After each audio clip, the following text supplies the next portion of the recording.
Hola, ¿qué tal? ¿Cómo están todos? Bienvenidos a Shomrim La Boker. El día de hoy tenemos un tema sumamente importante y sumamente ambicioso. Realmente es un tema ambicioso, pero bueno, eso no nos va a impedir tratar un tema tan importante como es el día de hoy, el tema de Amalek. Este Shabbat que viene, hay una mitzvah positiva de la Torah, una mitzvah de las 613 mitzvot, que nos dice que tenemos que escuchar una lectura que se llama Parashat Zahor. Y básicamente en la Parashat Zahor se recuerda el Zeher, el recuerdo de Amalek. Y siempre antes de Purim, porque estamos relativamente cercanos ya a la fiesta de Purim, el Shabbat antes a la fiesta de Purim se lee Parashat Zahor. Y por lo tanto, pues mucha gente que normalmente no va al templo, pues procura ir al templo para oír específicamente este texto. Por lo tanto, los quiero sensibilizar a lo que dice este texto, porque tiene implicaciones muy importantes y muy fuertes, de las cuales me gustaría compartir con ustedes por qué es un tema tan delicado y tan fuerte. Básicamente dice en Ibrit así: Zahor et asher asa lechamalek bederech betzetchem mi Mitzrayim. Acuérdate lo que te hizo Amalek en el camino cuando saliste de Egipto, de cómo te salió al encuentro en el camino, que dice asher korja baderech, e hirió, atacó a los rezagados entre los tuyos, a los Neheshalim, a todos los débiles que estaban atrasados, estando tú sediento y cansado. Amalek no tuvo temor de Dios. Es una de las, podríamos decir, de las oraciones, de los versos más sorprendentes de la Torá, y vamos a explicar por qué. Y es por esto que dice: y cuando el Eterno tu Dios te diere descanso de todos tus enemigos, quiere decir, hay enemigos y hay Amalek. Esta es una categoría aparte en la tierra que el Eterno Dios te dará por herencia. Borrarás, destruirás la memoria de Amalek de debajo del cielo, no olvidarás esto. Es aparentemente así como radical esta postura que tiene la Torá con respecto a quién es Amalek. Obviamente cuando leemos esto decimos, ¿qué tan grave? ¿Qué es la diferencia entre ellos y otros enemigos? ¿Cuál es la diferencia de todos los antisemitas que ha habido en la historia con Amalek? Y aparentemente sí hay cosas muy importantes que tenemos que aclararnos y que trataré en esta clase de tener una visión un poco más informada de quién es Amalek. En el libro, en Sefer HaMitzvot del Rambam, de Maimónides, entendemos que hay 3 mitzvot o preceptos relacionados a Amalek. Y esto es importante entenderlo porque la postura que tiene la Torá, Dios y el pueblo de Israel a Amalek es radical. Es prácticamente drástica, no hay medias tintas. Y básicamente el primer precepto, que es un precepto positivo, que es algo que tienes que hacer, es extinguir a Amalek. Quiere decir acabar con Amalek. Es interesante algo tan drástico, porque bueno, normalmente dices, bueno, todo está mezclado, el bien y el mal. ¿Qué es esto que es tan radical? Que la Torah te dice la extinción de Amalek. Y por eso dice, cuando el Eterno tu Dios te dé descanso de todos tus enemigos, para poder tener la tierra, borrarás y destruirás la memoria de Amalek. Entonces es muy, muy drástico. Dice, no nada más intelectualmente, sino todo lo que hay debajo del cielo. Entonces este es el primer precepto, la extinción radical de Amalek. El segundo precepto, que es un precepto, una mitzvah positiva también, es Zahor, recordar los actos nefastos y graves que hizo Amalek. Recuérdate lo que te hizo Amalek en el camino cuando saliste de Egipto. Y hay un precepto negativo, un tercer precepto que es negativo, quiere decir, está en negativo, quiere decir no lo haces, sino no te olvides lo que te hizo Amalek. Es como una reiteración. No nada más es recordar, es borrar y no te olvides. Que en cierta manera es muy paradójico, porque si lo extingues, entonces recuérdalo, pero por otro lado, bórralo. Quiere decir, hay un juego aquí extraño que cuesta mucho trabajo entender por qué es tan drástico el comentario de la Torá con respecto a quién es Amalek. En términos generales, y como este es un espacio donde estudiamos Kabbalah, en cierta manera podríamos decir que Amalek es una figura arquetípica. Y las figuras arquetípicas son más allá de lo que nosotros podemos ver personalizado en un ser. Amalek es el arquetipo y está asociado directamente al mal en el mundo. Por lo tanto, es interesante porque, a diferencia de muchos enemigos que ha tenido el pueblo de Israel, por varios motivos, Amalek es un pueblo, o es una filosofía, como vamos a ver a continuación, que se levanta en cada generación. Quiere decir, históricamente, hoy Egipto no es lo que era Egipto. Egipto nos esclavizó, nos trató mal, pero inclusive hay un precepto que dice, no tendrás odio hacia el Egipto. ¿Por qué? Porque él te albergó en su casa, fuiste parte de esa cultura. Quiere decir, a pesar de que son tus enemigos, no existe como un resentimiento, y hoy tampoco existe Egipto. Quiere decir, hay un elemento de que vemos a Babilonia, que vemos a Persia, que vemos a Grecia, ya no tiene nada que ver los griegos de entonces con los griegos de ahora. No tiene nada que ver Egipto entonces con los egipcios de ahora. No tiene nada que ver los babilonios ni los persas con los persas de ahora. Creemos, puede ser que ahí sí hay un tema. Pero aquí la cuestión es que es interesante que Amalek es como la presencia de una nación o de una filosofía que aparece y que nunca se acaba en toda la historia de la humanidad. Es interesante, pero pareciera que los únicos pueblos que han habitado la tierra desde el principio de la humanidad, se ve que es Israel y que es Amalek. Es increíble, pero nos dice la Torá, es muy importante, que dice que en cada generación se levanta Amalek con la finalidad ultimada de destruir Israel. Por lo tanto, pues no es una nación que nosotros podemos asociar y decir, seguramente es esta nación, porque cada vez se levanta con otra identidad, pero con el mismo propósito, que es acabar con el pueblo de Israel y con lo que el pueblo de Israel representa. Es interesante cuando leemos el Midrash Tanjuma y vemos lo que dice en la Parashá Zahor, dice, ¿cuál es la metodología de Amalek? ¿Qué es lo que te hace Amalek? ¿Cómo es que te encontró Amalek? Entonces es muy interesante leerlo en hebreo porque dice Asher Korja Baderech. Eso significa, te encontró de pronto en el camino. Este es un tema muy importante porque vamos a ver que Amalek no es de ahí. Entonces no es que te encontró de repente en el camino. Entonces la palabra Korja tiene muchos significados. Entonces cuando una persona lo lee en una Biblia traducida, seguro se va a equivocar porque seguramente nada más dice una de las explicaciones de lo que significa Korja.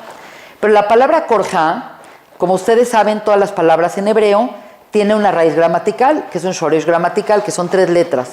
Y la palabra de la que nos referimos, que está escrita acá en hebreo en color verde, es Kuf Reish Haf.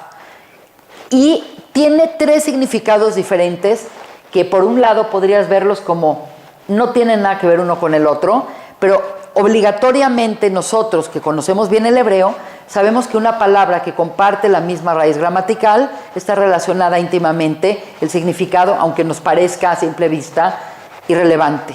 Entonces la palabra Korja se podría leer como te encontró Amalek en el camino, y la palabra Korja viene de Keraj, que significa hielo, te enfrió, te desanimó.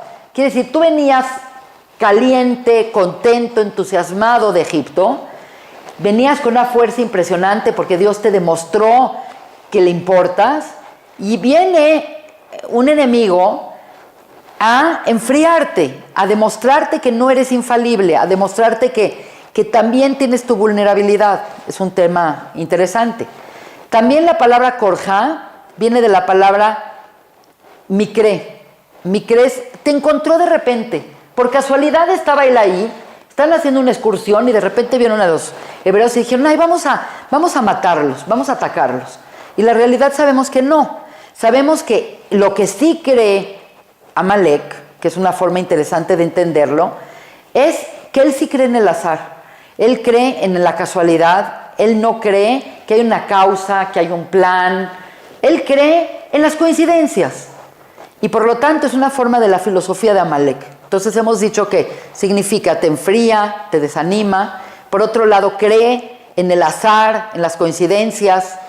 Y es interesante, y hay muy pocas personas que ponen atención a esto, pero también la palabra korja viene del shoresh, keri. Y la palabra keri es una emisión seminal que parece así como al azar. ¿Cuántos espermas salen para que uno realmente llegue? Es como un juego de azar. Y nosotros sabemos precisamente que no hay nada azaroso. Con respecto a esta connotación de korja, más adelante voy a explicar, porque lo que nos cuenta el Parashat Zahor es que el ataque no fue un ataque frontal de una nación con otra nación, sino fue el ataque, y dice que atacó atrás a los rezagados, y se llaman los Nejeshalim, los que están atrás, los que están no bajo la protección de la nube de gloria, sino los que están atrás, los que están dudosos, los que están impuros, los que están atrás. Y es interesantísimo, pero nos dicen que el ataque que hizo Amalek fue un ataque que atacó por atrás, la retaguardia, que atacó a los menos preparados para un encuentro, y lo hizo por atrás. Y cuando decimos por atrás, la Torah es muy explícita. Por atrás es que hubo un ataque sexual por atrás, como una dominación. Y esto es un tema muy importante que lo vamos a ver más adelante. En general, cuando nosotros hablamos de Amalek en la Torah, estamos hablando no de una nación que te odia porque tiene una frontera contigo, o una nación que tiene un problema religioso contigo, porque hay muchas veces que uno puede tener enemigos por muchos motivos. Y es muy interesante porque la Torah distingue entre dos palabras importantes. Hay una palabra que es oyev, que es un tipo de enemistad, y hay otra palabra que es soné. Soné es alguien que te odia. ¿Por qué? Porque te odia. El oyev, dicen los jajamim, que un oyev de repente se puede volver en un oaf, en alguien que te quiere. Es decir, si llegan a un acuerdo, tienes un problema de fronteras, pero marcas una frontera, tienen un problema económico, pones un acuerdo, un enemigo se puede volver un querido si es que llegas a un acuerdo. Pero un soné, la palabra siná es odio. Odio, ¿por qué odio? Porque te odio, sin ningún motivo per se. Y por ende, lo que distingue a Amalek de otro tipo de antisemitas, otro tipo de enemigos, es su odio radical a lo que representa Israel. Es un odio, como decimos, un odio completo, en donde estamos como en una moneda que tiene dos caras. De un lado tenemos Israel, que representa una filosofía de vida, que representa una conciencia de vida, y del otro lado de la moneda tenemos Amalek. Por lo tanto, la postura que tiene la Torah y que tiene el judaísmo con respecto a Amalek es drástica. Entonces hay que entender por qué es tan drástica. En primera instancia se van a preguntar, pues, ¿quién es Amalek? ¿Quién es Amalek? ¿De dónde viene Amalek? Y lo interesante es que sí hay una genealogía de Amalek, sí es interesante. Dentro de las relaciones que tuvo Eisaf, recordemos que Eisaf es hermano de Jacob, fue Rivka y Yitzhak tuvieron un embarazo gemelar, Rivka se embarazó de gemelos, y es interesante, pero tuvo un hijo que se llamaba Jacob, tuvo un hijo mayor que se llamaba Eisaf, también conocido como Edom. ¿Por qué Eisaf se llama Edom? Porque era rojo, nació como rojo. Entonces Edom viene de la palabra Adom en hebreo. Y es interesante porque en general la Torah no habla tan mal de Eisaf. La Torah pone a Eisaf con una persona que tiene gustos físicos, quiere tener cosas físicas, quiere relacionarse con la prosperidad, con el dinero, con las mujeres. Quiere decir, tiene la mente muy concreta. Por otro lado, tienes a Israel, que es Jacob, que tiene aspiraciones espirituales mucho más poderosas. Por lo tanto, pues se ve como simplemente dos tipos distintos de hijos. El hijo que es muy intelectual, que es más espiritual, y el hijo que es un hijo más volcado a hacer negocios, a hacer las cosas físicas. Esto es lo que nos dice la Torah. Pero aparentemente, lo que entendemos en base al Midrash y otro tipo de argumentos es que entendemos que aquí se gesta una ruptura muy importante ideológica entre uno y otro. Y por lo tanto es interesante ver que de Isaf, de Edom, Isaf tuvo varias mujeres, como pueden ver, tuvo a Judith, a Ada, a Olívama y a Besamat.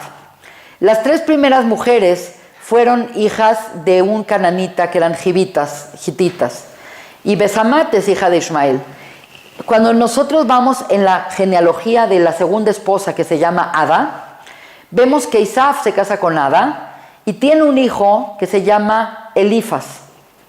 Es interesante porque Elifaz aparece en diferentes textos, a lo mejor les ha sonado relacionado al libro de Job, pero Elifaz se casa con una mujer que es una concubina, y básicamente esta mujer se llama Timna.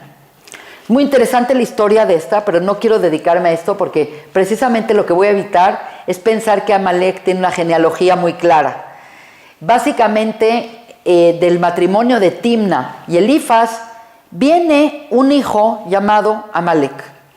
Entonces, cuando nosotros vemos esto, entendemos que estamos hablando de una raíz étnica que en algún momento fue bastante arquetípica. Recuerden que en Génesis todo lo que aparece en Bereshit se convierte en algo arquetípico.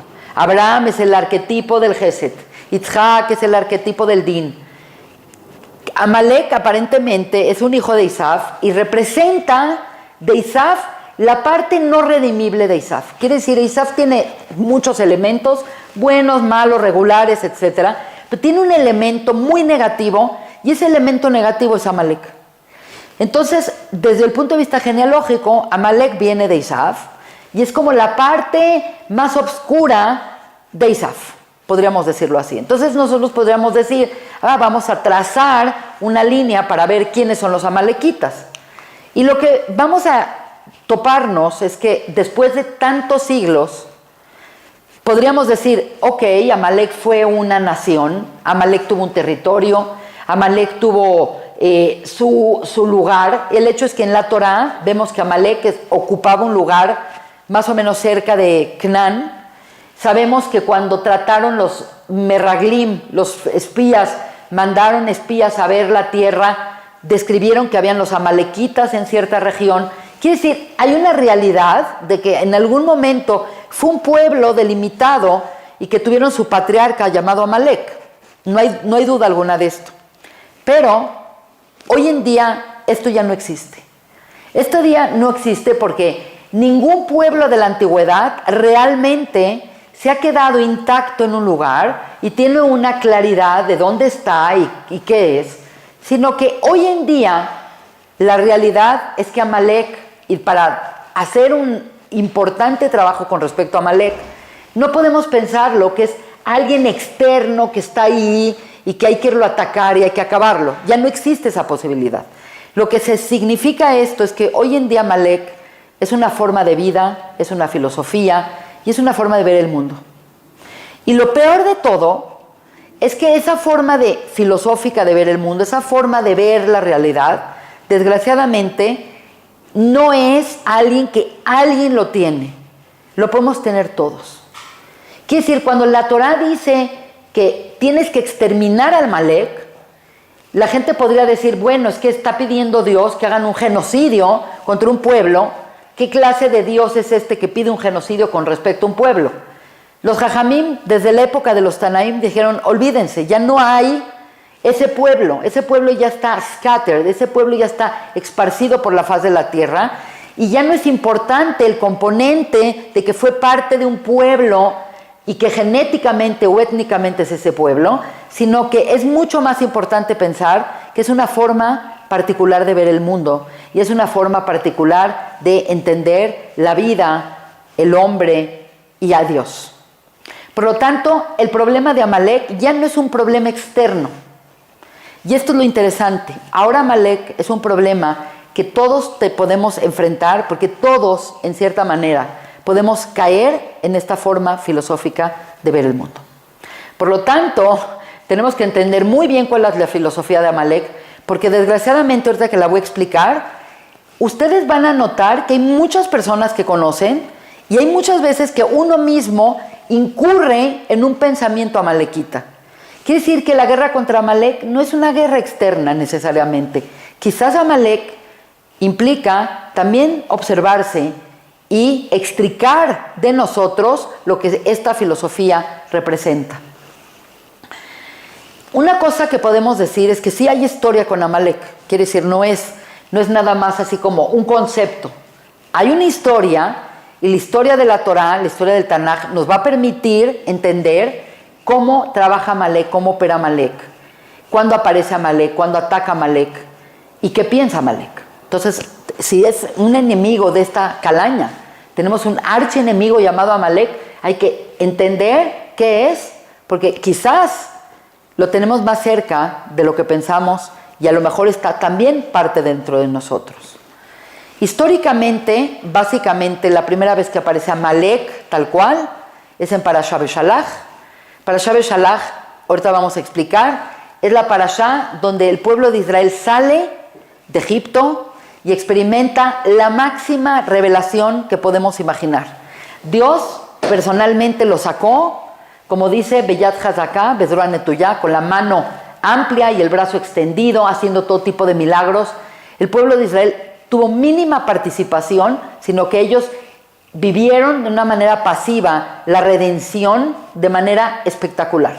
Parashá Beshalach es la parashá que se parte el mar y que deja pasar al pueblo de Israel y que ahoga a los egipcios. Quiere decir, fue la máxima revelación y como dicen, ni siquiera quien vio Yehezkel, quien vio la Merkabá, que vio la carroza, se acerca a lo que vio cualquier persona cuando vio la partida del mar. Entonces es interesante porque en la Parashá Beshalach, cuando ya se pasan al otro lado de Egipto y pasan el mar y se salvan, suceden varias cosas y básicamente es el camino que van a ir de la salida de Egipto a Sinai. Y es importante mencionar que básicamente cuando están yendo a Sinai, están yendo a un propósito, a recibir la Torá. Quiere decir, en este caso, como vamos a ver en los otros casos, siempre que el pueblo de Israel va a ir en un crescendo, acercarse a Dios para poder tener una relación con Dios, ahí es cuando ataca Amalek. Quiere decir, entre más potencial hay en actualizar la relación que tiene el pueblo de Israel con Dios, ahí ataca Amalek. La segunda vez que la Torá nos habla de Amalek es cuando el rey Shaul, el primer rey de Israel, le es dado y les encomendado hacer una completa limpieza de Amalek en la tierra. Aparentemente entonces estaba Amalek puesto en un lugar particular y esto implica que va a ser el cimiento de poder hacer un Bet HaMikdash, que precisamente un Bet HaMikdash es el lugar en donde la presencia divina y la presencia del hombre están en comunión. Entonces es básicamente Sinai, es este momento de cercanía, el momento de idealizar y de cristalizar esa unión a través del Bet HaMikdash, es otra vez generar esta unión que aparece Amalek. La tercera vez histórica que aparece es cuando en Purim fueron exiliados por el rey Nabucodonosor y quedaron en el imperio de los persas y los medas. Y básicamente el rey Ciro, también conocido como Koiresh, permite la reconstrucción del primer Bet HaMikdash que había destruido Nabucodonosor. Y increíble, pero en el momento que van a regresar a la tierra de Israel para volver a recrear y a cristalizar esta unión entre el pueblo y Dios, ¿quién viene a atacar? Amalek, como Amán, que es el hijo de Agag. Quiere decir, esta es una como claridad que cada vez que va a haber esta unión, viene Amalek.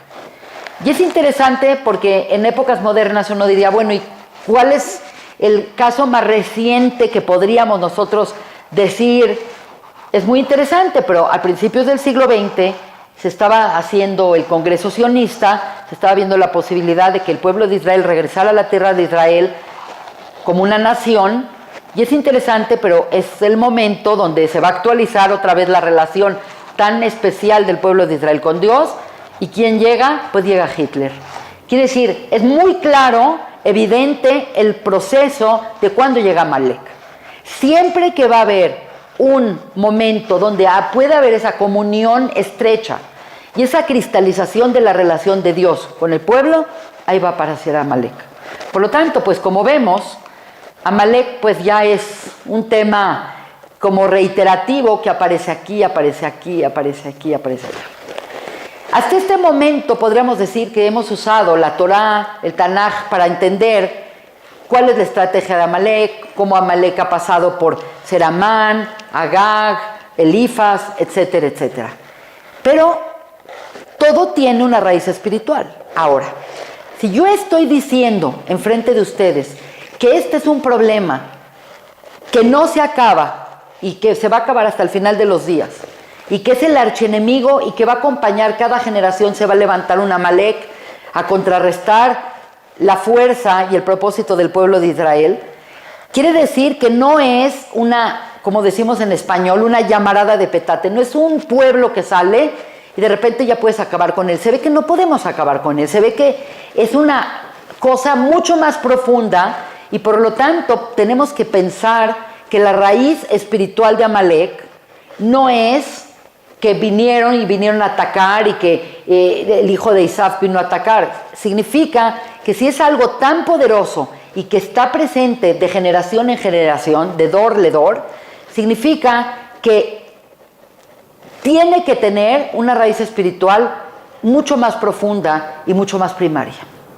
Y por lo tanto quiero explorar esto con ustedes porque a mí me parece que si entendemos de dónde viene la semilla de Amalek, vamos a poder entender mucho de quién es Amalek. Entonces, básicamente, aunque la Torah nos habla del primer ataque que es Parashá Beshalach, la realidad es que voy a citar una página del Talmud. Yo aquí me equivoqué porque puse Talmud Masejet Megillah, pero lo corrijo, es el Talmud en Masejet Julin, que aparece una cosa extraña que dice, ¿dónde aparece Amán en la Torah? Entonces, sabemos que Amán fue en la época después de la destrucción del templo. Y el canon de la Torah, pues se acabó cuando entraron a la tierra de Israel. Quiere decir, no hay manera que aparezca Amán en la Torah, porque Amán en la Torah es posterior. Amán es el arquetipo de Amalek. Por lo tanto, Amán no aparece en la Torah. Por lo menos así suponemos. Pasaron como 2000 años entre que está la Torá, o más de 1500 años, hasta que de repente están en el imperio persa, después de la destrucción del primer Bet Hamikdash. Entonces la pregunta de la Megilá, del Talmud, es ¿dónde aparece Amán en la Torá? Y es interesante, pero la palabra Amán en la Torá aparece en Breshit. Aparece en Génesis. Obviamente no aparece como un personaje, pero cuando nosotros nos vamos al principio de todo, estamos viendo las semillas de todo lo que va a ser y de lo que va a prosperar en el futuro. Quiere decir, Bereshit es la semilla de todo lo que hay en la historia. Por lo tanto, es interesante porque cuando Dios creó al hombre, parte de lo que va a hacer el hombre es tener libre albedrío. Esa es como la condición para ser Adán. Es que Adán tiene imagen y semejanzas divinas, quiere decir que contiene en sí la capacidad de escoger, y Dios lo pone en una prueba que se ve como muy pequeña, donde le indica que él no puede, que debe de comer de todos los árboles del jardín, pero que el del árbol que está en el centro del jardín, llamado el Etz Hadat Tov Berá, se debe de abstener, porque el día que coma de ese árbol, mot tamutun, morirás. Quiere decir, no puedes estar en esta realidad eterna del Gan Eden, en el mundo yetzirático, comiendo de este árbol. Por lo tanto, abstente de comer de este árbol si es que quieres estar en esta realidad. Todo el mundo sabemos que comió. Es muy interesante ese tema. Podríamos dedicar toda la vida a hablar de esta escena en particular. Pero es muy interesante que en el momento que Adán comió, y cuando digo Adán es Adán y Java, comieron del árbol, del fruto del Etz Hadat Tov Verá. Es interesante que de repente la primera cosa que hacen es que se van a esconder. Y como los niños cuando hacen una cosa grave que dicen, ay, me voy a esconder, no me vayan a cachar.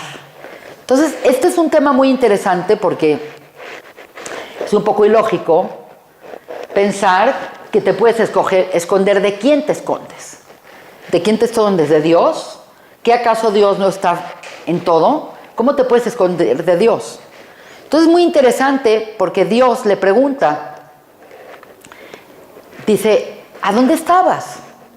Y dijo, bueno, es que me dio pena y me fui a esconder, porque antes de probar del árbol dice que el hombre estaba con su mujer, estaban desnudos, ella en Mayu Arumim, estaban desnudos, Beloit Bosheshu, no tenían pena, no tenían ningún tipo de conciencia de ellos como seres físicos. Entonces de repente, cuando se fue y comió, se fue a esconder, y le dice, es que me dio pena porque estaba desnudo, y le dice, ¿quién te dijo que estaba desnudo? Es muy interesante la plática que tiene en este momento Dios con Adán. Entonces Dios, como para sacarle plática, para que él pues dijera, ¿sabes qué? Hice un error, perdóname. Como que es como al niño que le dices, ¿qué pasó con el pastel que te dije que no comieras? Y el niño te dice, pues me lo comí, perdón, tuve tentación. Pero Adán no fue así. Desgraciadamente Adán, cuando Dios lo intercepta y le dice, ¿quién te dijo que estás desnudo? Como diciendo, ¿qué cambió? Y entonces Dios le pregunta, dice, ¿acaso comiste del árbol que te ordené no comer? Y es importante que lo lea en hebreo, porque ahí está la palabra que estamos buscando. Dice, Vayomer mi yitlach ki arumata. ¿Quién te dijo que estabas desnudo? Aminaetz asher tzivat teja. ¿Es acaso del árbol que te dije que no comieras, que comiste? Entonces es muy interesante porque la palabra amin es aminaetz. ¿Acaso de este árbol? Se escribe igual que Amán. Entonces dicen los Jajamim, ¿dónde está Amán en la Torá? Amán en la Torá está relacionado específicamente con este evento. Con la pregunta que Dios le hace a Adán, si comió particularmente de ese árbol. ¿Acaso de este árbol? Esa es la palabra aminaetz, Amán. Ahí está Amán. Entonces vamos a hacer un análisis de esto. Y le dice, ¿acaso comiste del árbol del cual te dije que no comieras? Entonces tú dirías, bueno, lo estaba preguntando, etcétera, etcétera. Dicen los Jajamim, y particularmente dice el rabino Rav Tzadok HaKohen de Lublin, un rabino brillante, el Pri Tzadik, dice que ahí está el nacimiento de Amalek, en la pregunta misma. Esa pregunta es el nacimiento de Amalek. Quiere decir, si nosotros nos vamos espiritualmente a ver la raíz de dónde viene Amalek, como nación, como filosofía, como forma de vida, como forma de ver el mundo, viene de esta pregunta que hizo Dios, y prácticamente, como dice el Rav Tzadok HaKohen, dice, la pregunta hace posible imaginar al hombre que Dios no sabe lo que sucede en el mundo. Esta es una pregunta que crea una brecha entre el hombre y Dios. Porque obviamente Dios no necesita que yo me esconda para saber. Yo no me puedo esconder de Dios en un closet, yo no me puedo tapar de Dios en una cajuela, yo no me puedo tapar de Dios. Dios está por encima de todo. Esta pregunta es la pregunta que hizo una brecha entre el hombre y Dios, y que el hombre dio cabida a que uno puede separarse de Dios, uno puede esconderse de Dios, uno puede tener una existencia separada de Dios. Es interesantísimo, porque lo que está diciendo Amalek, en pocas palabras, de donde viene esta pregunta, y espero que sigan el camino que estoy tratando de edificar en esta clase, ellos no dicen que Dios no existe. Quiere decir, si nosotros analizamos a Amalek, Amalek no es un ateo. Amalek no dice Dios no existe. Lo que no existe para Amalek y lo que no concibe Amalek es que el hombre y Dios puedan tener una relación. Y el concepto de el hombre y Dios teniendo una relación es en lo que se sostiene el Brit o el pacto. Quiere decir, estamos ante una posibilidad imaginativa donde Dios le dio al hombre la posibilidad de decirse: yo puedo vivir separado de Dios sin que Dios me vea.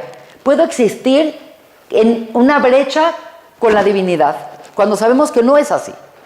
Lo que pasa es que esta es una filosofía que hace creer que el hombre y Dios no pueden tener una relación. Quiere decir, puede ser que Dios creó el mundo, pero no tiene nada que ver que Dios quiera tener una relación con el hombre, y eso no quiere decir que el hombre pueda tener una relación con Dios. Ese es el meollo de la filosofía de Amalek. Por lo tanto, Amalek quiere destruir a Israel y la existencia de Amalek, porque ¿de dónde surge Amalek?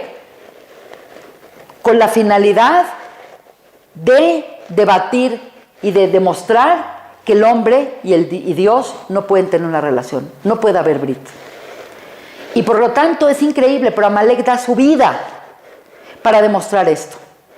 Sí, muy interesante lo que voy a decir, porque yo no hablé de este Midrash, y es algo que Rashi dice. Dice que cuando Amalek vino a atacar y dan el ejemplo, y a lo mejor lo han escuchado, dan el ejemplo de que Israel estaba en una grandeza tal, estaba en un calor tal, estaba en un éxito tal, que nadie podía hacerles daño, porque realmente estaban como en una tina ardiente, como en una de estos geysers que el agua está ardiendo. Así estaba el pueblo de Israel. Y cuando viene a atacar a Amalek, Amalek no tiene ningún chance de ganar. Era completamente autodestructivo el ataque que iba a hacer Amalek contra Israel, pero podían lograr una cosa. Y dicen que era como una persona que se avienta a la tina ardiente y sabe que va a morir, pero dice: pero gano en algo, le enfrío un grado. Si yo puedo enfriar un grado esa relación, ya valió la pena mi vida. Quiere decir, la existencia de Amalek es tan grande, el concepto de demostrar que el hombre no puede tener una relación con Dios, que están dispuestos a dar su vida y están dispuestos a todo con tal de acabar con el pueblo de Israel. Y obviamente no me tengo que ir muy lejos para decirles que así fue en la Segunda Guerra Mundial. No sé, no es que me quiera adelantar mucho, pero es el mismo patrón y es importante mencionar. Alemania estaba perdiendo en muchos frentes. El primer frente que perdió fue el frente ruso, en la batalla de Stalingrado. Entonces, cuando se toparon con que no podían los alemanes avanzar, porque los agarró el invierno ruso, lo lógico es: regresen a casa, coman bien, caliéntense, prepárense y regresen a atacar. Pero las órdenes de Hitler fueron muy precisas: no se regresan. Y obviamente murió prácticamente 1 millón de alemanes ahí. Cuando en el año del 44, 45 están perdiendo en este frente, en vez de utilizar sus recursos para salvarse a ellos mismos, seguían obsesionados con seguir matando judíos y matándolos de un campo de concentración a otro campo de concentración, en vez de salvarse a sí mismos. Quiere decir, les es más importante la narrativa y la opción de acabar con Israel que de salvarse a sí mismos. Otra característica de Amalek.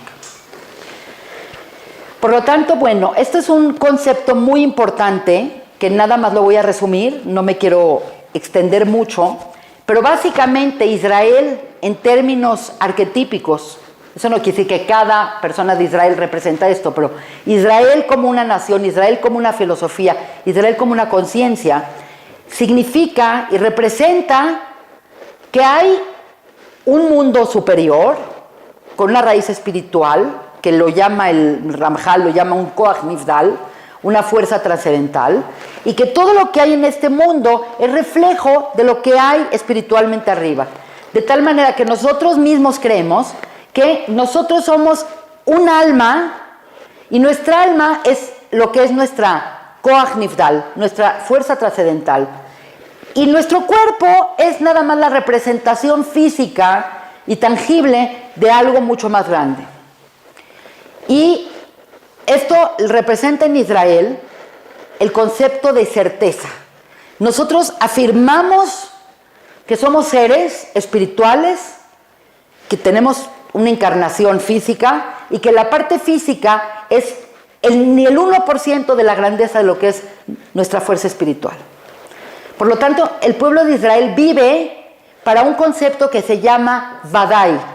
La palabra Vadai, también que es un nombre de Dios, significa tengo certeza en esto. Y es interesante porque Amalek, que es exactamente lo opuesto a esto, piensa exactamente al revés. Si hay una raíz espiritual y hay una cuestión física, pues la cuestión física es lo que yo veo, es lo que existe, y lo espiritual no vale un quinto. Hay una brecha. Y básicamente la estrategia más grande que tiene Amalek para lograr esta diferencia ideológica es introducir la duda, la incertidumbre. Dicen los Jajamim, básicamente la palabra Amalek tiene la misma gematria que es 420, que la palabra Safek, que es la duda. Ahora, todos tenemos algún tipo de duda. Quiere decir, por tener libre albedrío, evidentemente nada es o es todo o es nada. Y menos en este mundo, que vivimos en un mundo de tanta confusión. Quiere decir, hay una duda que es buena en el sentido de que te permite, por dudar de algo, voy a ir a buscar, quiero cerciorarme de una verdad. Hay una duda que es constructiva, pero la duda de Amalek es destructiva, porque la duda de Amalek lo que quiere hacer es enfriarte, es crear una brecha imposible de lidiar entre lo que es el mundo espiritual y lo que es el mundo físico. De manera, podríamos decir que esto se remite al siguiente concepto.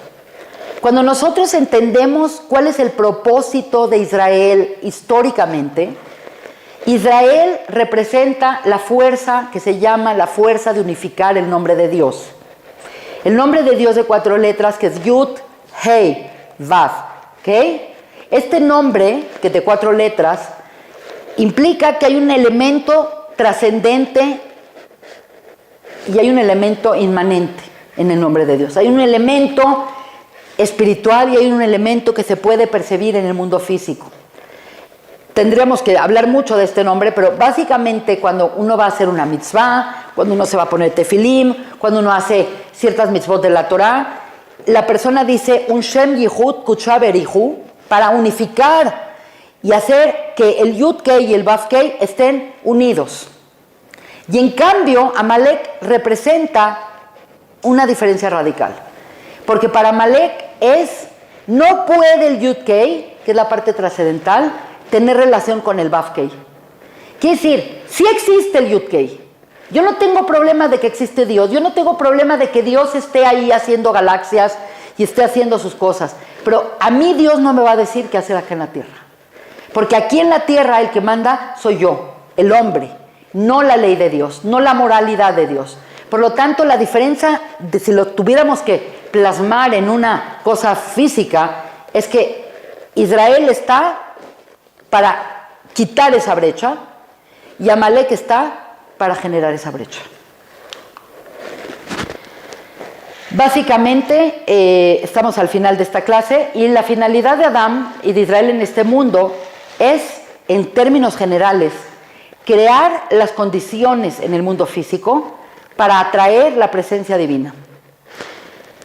Es increíble, pero quiere decir, tú puedes como ser humano, como tenemos imagen y semejanza divina, como tenemos acceso a todo este sistema que tiene que ver con la creación, porque tenemos un alma, porque tenemos un cuerpo, porque tenemos emociones, porque tenemos intelecto, nosotros podemos hacer que este mundo impere un orden, que impere una energía, que impere un orden, que impere el tikkun, y a través de nuestras acciones nosotros podemos hacer a este mundo un mundo apto para la presencia de la Shejina.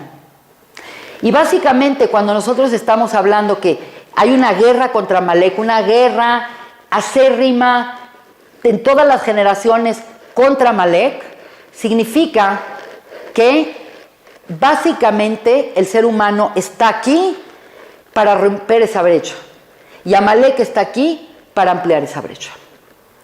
Por lo tanto, la brecha se abrió y la brecha se abre cuando tú piensas, cuando entras en esa duda existencial.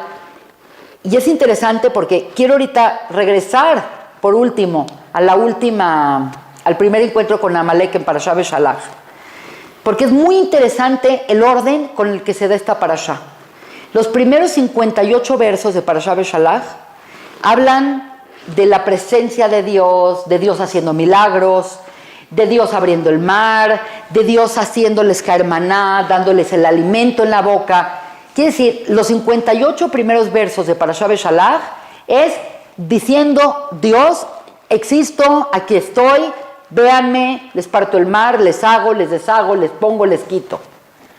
Y es interesante, pero de repente los siguientes 58 versos, y es increíble que los conté y es real. Quiere decir, hay 58 versos que van para un lado, que es el lado milagroso, el lado de la revelación, y de repente entra exactamente lo opuesto a la parashá, cuando llegan a un lugar donde tienen una dificultad porque el agua está amarga, porque tienen problemas típicos del viaje, cuando se enfrentan con obstáculos, en vez de ellos recurrir a lo que ellos entienden que es Dios, lo que ellos vieron que es Dios. La realidad es que esta gente que vio estas maravillas, ellos no tienen que tener mucha fe, porque estaban viéndolo. Cuando ves algo, no tienes que recurrir a la fe, tienes la evidencia frente a ti. Y es interesante, cuando encuentran una dificultad, en vez de decir, bueno, es una dificultad y la vamos a solventar como todas las dificultades que hubo para poder salir de Egipto, en ese instante que tienen una dificultad, dice que llegan a un lugar que se llama Refidim y preguntan, y vean lo que preguntan. Dice, Aye Hashem Bekirbeinu, ¿acaso Dios está con nosotros? Quiere decir que recurrieron a la misma pregunta. ¿Qué? ¿Acaso está Dios con nosotros? ¿Cómo puedes dudar que está Dios contigo si acaba de partirte el mar? Te hizo 10 plagas para que salgas de Egipto. Te hizo todo. ¿Cómo que preguntas si acaso Dios está contigo? ¿De qué se trata? Quiere decir, todo el primer parte es acortar la brecha porque ahí estaba Dios. La primera dificultad, se amplía la brecha. ¿Y quién entra en ese instante? Amalek. Quiere decir, Amalek aparece cuando la persona duda de su capacidad de tener una relación con Dios. Cuando nosotros dudamos, ¿qué tal si Dios está tan ocupado con la guerra de Ucrania que no tiene tiempo para atender mi problema? ¿Qué tal si Dios está preocupado por el problema climático y no me quiere atender a mí? Esa duda es esa safek, esa es la duda amalekita, es esa duda que crea una brecha entre mi relación con Dios. Y por lo tanto, cuando en la Torá nos dicen que vino Amalek, Amalek siempre va a venir cuando existe la posibilidad de abrir esta brecha. Por lo tanto, Amalek no se trata de nada más un pueblo externo que vivió en un lugar y que te quiere acabar y que quiere tener lo tuyo. No quiere tener lo tuyo, te quiere destruir. Te quiere destruir porque si tú existes, él no existe. No puede haber unión y certeza de la presencia divina de Dios con la humanidad y al mismo tiempo haber esta duda terrible. Por lo tanto, cuando la Torah nos dice estas 3 mitzvot, positivas 2 mitzvot y negativas, significa que no tenemos un problema con alguien allá, tenemos un problema con nosotros mismos. Tenemos un problema que se llama la incertidumbre, la duda existencial, la duda, dudar que el hombre puede tener una relación con Dios es alimentar a Amalek. Por lo tanto, en cada generación tenemos que fortalecer, no es nada más nuestra fe, tenemos que fortalecer nuestra certeza. Y basta con que veamos cualquier cosa creada para tener certeza que fue creada por un ser espectacular. Por último, y este es un resumen de todo lo que se habló acá, que es un resumen que nos va a servir para en otra ocasión analizar cada una de ellas. Traje una lista que dicen diferentes Rabanim que es Amalek. Entonces se las voy a leer. Según Rav Hutner, dice Amalek es nihilismo. Nihilismo significa nada vale. Nada vale, todo es casualidad, todo es azar. Si yo estoy acá es porque dos átomos chocaron y de repente se creó Anet que puede dar una clase de Torah. Eso piensa Amalek. Rav Tzadok HaKohen dice la no existencia. Obviamente, como acabamos de enseñar, no podemos existir si no tenemos esta relación con Dios. Por lo tanto, Amalek es la no existencia. El Lishvitzer Rebbe dice es la sombra. Quiere decir, es lo que se proyecta, que aparentemente desconoce quién proyecta eso. El Rebbe de Breslov dice desesperanza. Chabad dice egoísmo. El Rebbe de Comorna dice desconexión. Si se dan cuenta, todas están de la mano. El Balei Musar dice la letargia. El Rebbe de Koshnitz dice la duda, el Safek, la duda. Dudan del hombre con su relación con Dios. Rav Yitzhak Abraham Kook dice caos, entropía, desorden, aleatoriedad. El Baal Shem Tov dice ocultamiento. Y el más importante de todos y más raro de todos, que lo vamos a dejar para el año que entra, es el Ari Kadosh, el Arizal, dice, es una forma oculta de divinidad. Se los dejo como tarea, que piensen en esto. Si me quieren escribir vía el chat que tenemos aquí en Shombrim, voy a estar al pendiente de sus comentarios. Es interesante, pero ha funcionado como un proyecto muy bueno. Y acá en Shombrim La Boker pueden escribir un correo a osher180608@gmail.com y básicamente cuando una persona esté enferma se pide por esa persona con el nombre de la madre. Por lo tanto, es a través de este correo que nosotros vamos a pedir que haya una refuá, shleimá, para sus seres queridos y que pues la fuerza de todos sirva para traer el bienestar al mundo. Antes de anunciar lo de las cartas cabalísticas, quiero mencionar la importancia de sus donativos y el apoyo que ustedes dan aquí. Es una relación de Brit, precisamente significa nosotros estamos haciendo una parte y ustedes están haciendo otra parte y nosotros lo apoyamos, lo agradecemos de manera importante porque gracias a estos ingresos, gracias a estas aportaciones, este proyecto ha crecido de una manera increíble. Me despido de ustedes dándoles el correo de Debbie. Debbie hace cartas cabalísticas personalizadas con una consulta personalizada y pues mucha gente me lo pide, sigo anunciándolo porque es una forma interesante de conocernos, una forma interesante de conocer en qué cosas tenemos que trabajar precisamente para mejorar y precisamente para acortar esa brecha que muchas veces desgraciadamente sentimos entre nosotros y el Creador. Me despido de ustedes con un cordial shalom y los dejo con estos pensamientos para que ustedes sigan pensando sobre ellos y juntos desarrollemos una claridad de cómo acabar con el recuerdo y con la presencia de Amalek en el mundo. Muchas gracias, soy la doctora Annette Pierre y les saludo cordialmente. Gracias.